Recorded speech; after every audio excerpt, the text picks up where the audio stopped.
வணக்கம் friends, millet sambar சாதம் செய்யலாம். அதுக்கு 1 கப் அரிசி, 1/2 கப் பாசிப்பருப்பு நல்லா கழுவிடலாம். நீங்கள் துவரம்பருப்பு கூட சேர்த்துக்கோங்க. சின்ன வெங்காயம், பூண்டு, 3 பச்சை மிளகாய், கேரட், உருளைக்கிழங்கு,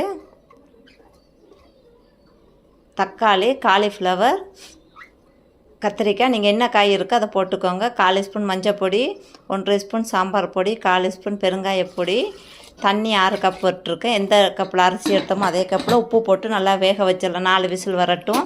வெந்துருச்சு பாருங்கள். புளி தண்ணியாக கரைச்சி ஊற்றிருக்கிறேன்.